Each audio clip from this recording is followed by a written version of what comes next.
New channel, এটা একটা tutorial channel, আর হল চ্যানেল, রিভিউ চ্যানেল, আর ডিআইওয়াই স্কিন কেয়ার চ্যানেল। তো এখন আমি করব টিউটোরিয়াল, মেকআপ টিউটোরিয়াল।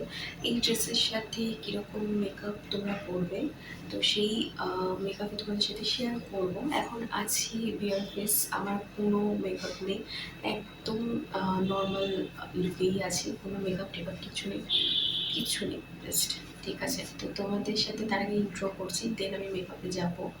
তো বিয়ার ফেসেই আমি ইন্ট্রোটা করলাম, যে ট্রান্সফরমেশনটা হবে সেটা, সেই ফারাকটা তোমরা বুঝতে পারবে।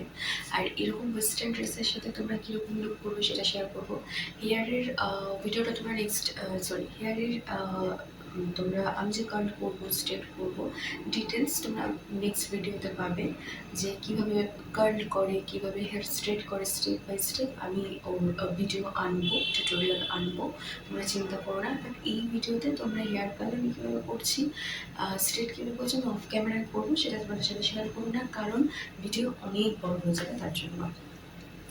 তো তোমাদের পুজোর শপিং, তোমাদের কেনাকাটা কি হয়ে গেছে? যদি হয়ে থাকে প্লিজ কমেন্ট সেকশনে জানিও, বেশ ভালো লাগবে শুনতে। আর এখন অবধি আমাদের পুজোর কেনাকাটা মানে ইচ্ছে নেই কেনার, অ্যাকচুয়ালি কি পুজোতে তো বেরোই না, কারণ পুজোতে ঘরে থাকি, ভালো লাগে না। তো তোমরা তো অবভিয়াসলি পুজোতে বেরোবে, আনন্দ করবে, যেহেতু এটা বাঙালিদের মেইন উৎসব দুর্গা পুজো। সবাই এই দিনটার জন্য অপেক্ষা করে প্রত্যেক বছর, ঘোরাফেরা, খাওয়া দাওয়া, মজা করা, আনন্দ করা, বন্ধুদের সাথে হইচই করা। তো যাই হোক, তোমরা অবশ্যই কিন্তু পুজোর কটা দিন কীরকম কাটাবে না কাটাবে অবশ্যই কিন্তু আমার ব্লগ চ্যানেলে বা এই চ্যানেলে কমেন্ট সেকশনে জানিও। ব্লগ চ্যানেলের লিঙ্ক আমি ডিসক্রিপশন বক্সে দিয়ে দেবো, তোমরা ভিজিট করো, আমার ভালো লাগবে। এবং দৈনন্দিন ইন ফিউচার তোমরা কীরকম এই চ্যানেলের ভিডিও চাও অবশ্যই কমেন্ট সেকশনে জানিও, আমি চেষ্টা করবো করার। তাহলে চলো মেন ভিডিওতে যাওয়া যাক, অনেক বক করেছি, সো লেটস গো।